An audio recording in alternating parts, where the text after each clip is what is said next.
Bienvenue à toutes et à tous. Aujourd'hui, on va creuser un sujet assez particulier, je dois dire. Oui, assez étonnant même. On va se pencher sur l'analyse qui est faite dans une vidéo YouTube spécifique, une analyse d'un récit, disons, déconcertant, issu de sources islamiques. Un indice, c'est ça? Un récit attribué au prophète Mohammed. Exactement. Et cette vidéo précise bien que le texte vient de collections sérieuses, comme le Musnad d'Ahmad ibn Hanbal. Elle dit même que c'est connu des savants d'Al-Azhar. Donc, notre but aujourd'hui, c'est vraiment de décortiquer comment cette vidéo-là présente et interprète ce récit. Pas le texte source directement, mais bien l'analyse qui en est faite dans la vidéo. C'est ça, on va suivre le fil de leur analyse, voir les points qu'ils soulèvent, les questions qu'ils posent. Alors, pour commencer, le récit met en scène Abdullah ibn Masoud, un compagnon de Mohammed. Oui, Il l'accompagne pour une sortie de nuit, dans le désert. Le décor est planté, quoi. un décor assez propice, là, des événements étranges, on peut dire. Carrément. Et la vidéo raconte qu'une fois là-bas, Mohammed trace une ligne par terre, sur le sable, Ah oui, cette fameuse ligne. et il donne un ordre très strict à Abdullah. Interdiction formelle de la franchir. Sinon, c'est la mort. La vidéo insiste sur ce côté un peu dramatique, presque menaçant de l'avertissement. Oui, ça met une certaine tension, c'est clair. Et c'est juste après ça que l'événement principal arrive, toujours selon ce que la vidéo expose. Les alzutes. Voilà. Abdullah voit arriver un groupe d'hommes, les Alzutes. La description qu'en donne la vidéo est assez frappante. Comment ils sont décrits alors? Grands, très minces, nus, et avec la peau noire. La vidéo précise même que, d'après ces informations, ils viendraient de la région Inde-Pakistan actuelle. D'accord. Grand, maigre, nu, peau noire. Et c'est là qu'on arrive au point crucial, celui que la vidéo analyse en détail. Le verbe utilisé pour décrire ce que font ces hommes à Mohamed. Oui, Le texte dit qu'ils le chevauchent toute la nuit. le mot arabe, c'est yakaboun. Chevaucher. Et la vidéo insiste beaucoup là-dessus. Ce verbe yakaboun, il est ambigu. Ça peut vouloir dire monter sur, comme un cheval, de façon neutre, Mhm. mais la vidéo souligne fortement une possible connotation sexuelle. Très forte même. C'est un peu le nœud de l'interprétation qu'elle propose. Et elle justifie comment, se penchant pour l'interprétation sexuelle, cette vidéo? Juste par l'ambiguïté du mot? Principalement par l'ambiguïté, mais aussi en lien avec le contexte général et, on va y venir, d'autres descriptions des Alzouts qu'elle rapporte.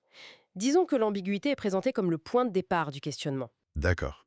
Et pendant ce temps, Abdullah, il est où? Il fait quoi, hein? Lui, il est derrière sa ligne, terrifié, d'après la vidéo, complètement paniqué par ce qu'il voit. On imagine. Et apparemment, quand certains des Alzouts essayent de s'approcher de lui, de franchir la ligne vers lui, son seul réflexe, c'est de s'asseoir par terre. Il s'assoit. Mm. Curieuse réaction. La vidéo l'interprète comme un signe de terreur absolue, une sorte de paralysie par la peur. Ok. Et comment ça se termine, cette scène nocturne? Bah, ça dure jusqu'à l'aube. Au lever du soleil, les Alzouts s'en vont, pour simplement. Ils disparaissent? Et Mohamed, il revient vers Abdullah. Mais Hmm. lentement.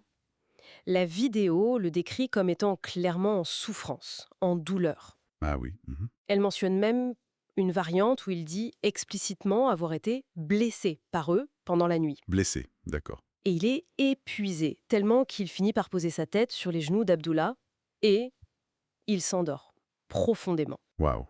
C'est intense comme tableau final. Oui, et pour renforcer son interprétation, notamment sur le verbe chevaucher et la nature des Alzeuts, la vidéo apporte d'autres éléments. Lesquels? Elle cite des descriptions de ce peuple, les Alzeuts, tirées d'autres sources qu'elle mentionne.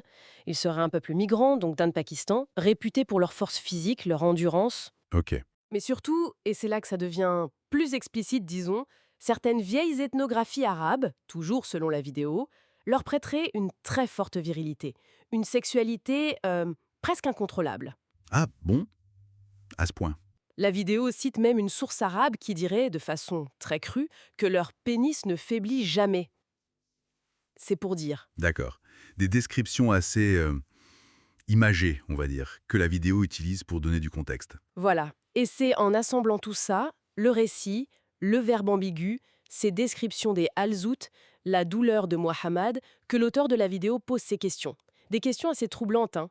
Comme quoi, par exemple? Pourquoi cette rencontre de nuit? Qu'est-ce que ça veut dire vraiment chevaucher dans ce contexte? Pourquoi Abdullah s'assoit au lieu de se défendre ou de fuir? Et cette douleur de Mohammad, elle vient d'où concrètement? C'est important de redire que ce sont les questions soulevées par l'analyse vidéo, c'est leur lecture.